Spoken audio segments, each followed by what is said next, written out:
आपको दे दें, बीजेपी विधायक पब्बराम बिश्नोई से भी हमारे संवाददाता ने खास बातचीत की। उन्होंने क्या कुछ कहा वो आपको सुनाते हैं। जिसकी पर्ची खुलेगी वही मंत्री बनेगा। अब हमारी खुल गई या किसी दूसरे की खुल गई तो यहाँ पर माननीय मुख्यमंत्री जी का विशेष अधिकार है कि वो अपनी टीम में किसको लेना चाहते हो।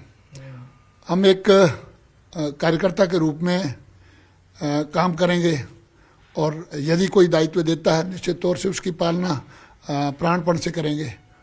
कब तक लग रहा है आपको मंत्रिमंडल का गठन? खबरें क्या आ रही हैं?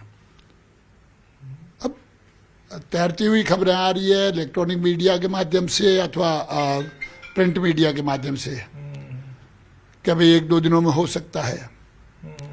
तो नए चेहरों को देखेंगे हम लोग भी। राजस्थान में मंत्रिमंडल विस्तार को लेकर के सस्पेंस बरकरार है। ऐसे में बीजेपी विधायकों को भी जल्द मंत्रिमंडल गठन की संभावना नजर आ रही है। न्यूज 18 से जालौर से भाजपा विधायक जोगेश्वर गर्ग ने कहा कि मंत्री बनाने का अधिकार मुख्यमंत्री को है। हम पार्टी के निष्ठावान सिपाही हैं। पार्टी जो भी दायित्व देती है हम उसका निर्वाह करते हैं।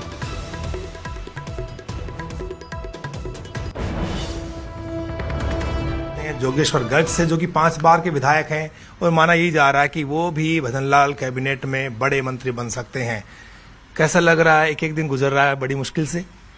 नहीं, कोई मुश्किल वाली कोई बात नहीं है और ऐसा कोई मेरे जैसे कार्यकर्ताओं के लिए पार्टी जो भूमिका तय करेगी उसको निभाएंगे। वो यदि सामान्य कार्यकर्ता के रूप में भी रखे तो भी, और बड़े से बड़े पद पर रख दे। जैसे भजनलाल जी को अचानक से मुख्यमंत्री बना दिया, शायद उन्होंने भी नहीं सोचा होगा लेकिन हो गया। तो ये सब भारतीय जनता पार्टी में ऐसा अजूबा होता रहता है, कोई नई बात नहीं है। लेकिन शपथ लिए हुए काफी दिन हो गए हैं। जो डिप्टी सीएम बने उनको भी अभी महकमों का इंतजार है। तो ऐसी सूरत में सरकार की प्राथमिकता तो है मंत्रिमंडल का गठन करना। तो लगता क्या है अगले 1-2 दिन बहुत महत्वपूर्ण है? ये तो केंद्रीय नेतृत्व और ये मुख्यमंत्री जी को तय करना है कि कब करना है, कैसे करना है। और सारे चर्चाओं का दौर चल ही रहा है। दिल्ली भी वो जाकर आए हैं 2 दिन और मैं समझता हूँ कि वहाँ सारी चर्चाएं हुई होगी और अब उचित अवसर पर सारा होगा।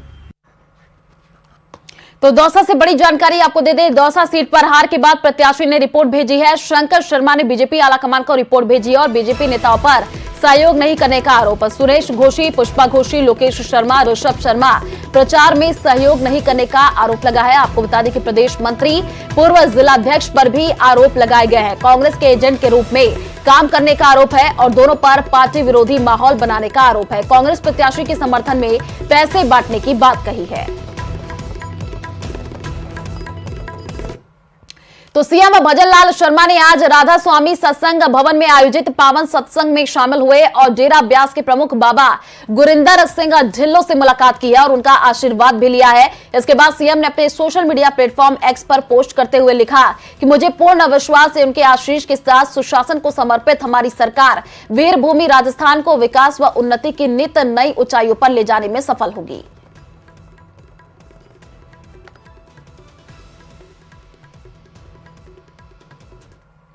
तो राजधानी जयपुर के करधनी इलाके में बाइक सवार 2 बदमाशों ने एक दुकान में पिस्टल दिखा करके नकदी लूटी है और फरार हो गए। इस वारदात का सीसीटीवी फुटेज भी सामने आया है जिसमें नजर आ रहे दोनों नकाबपोश बदमाशों को पुलिस तलाश कर रही है। इस संबंध में लूट के शिकार व्यवसायी मुरारी लाल गुप्ता ने केस दर्ज करवाया है।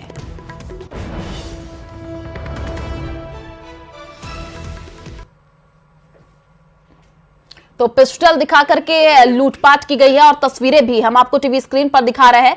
एक दुकान में पिस्टल दिखा करके यहां पर नकदी लूटी गई है।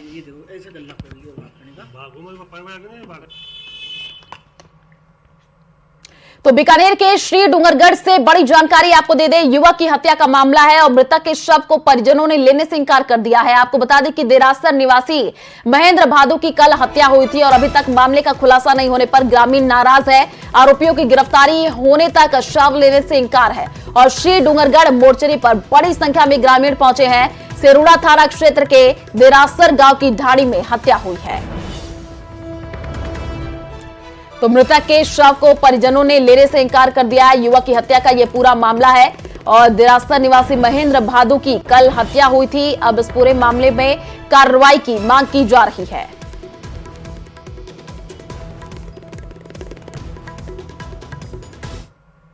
तो उदयपुर के झाड़ोल थाना इलाके गोदाना गांव में एक शराबी पति को उसकी शराबी पत्नी ने मौत के घाट उतार दिया। इस वारदात में पत्नी की काफी जो हाक है वो भी काफी यहां पर चोटिल हुआ है और पुलिस ने हत्या मामले में आरोपी पत्नी और काकी दोनों को गिरफ्तार कर लिया है। पुलिस ने बताया कि पति पत्नी दोनों में आए दिन झगड़ा होता था, साथ ही आए दिन पति मारपीट भी करता था। ऐसे में पत्नी ने अपनी काकी के साथ मिलकर के उसके पति की साड़ी से गला घोंट करके मार डाला और शव एक गड्ढे में फेंक दिया। फिलहाल पुलिस आरोपी पत्नी और उसके काकी से पूछताछ कर रही है।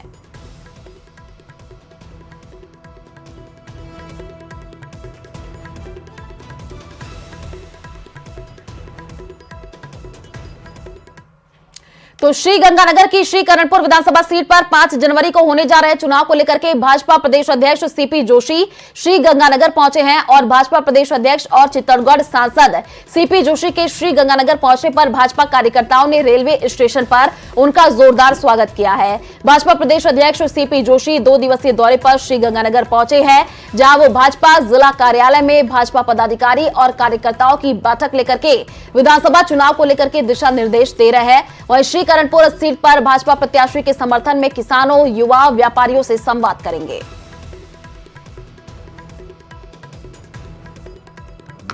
देखिए, हमारे लिए प्रत्येक चुनाव महत्वपूर्ण है।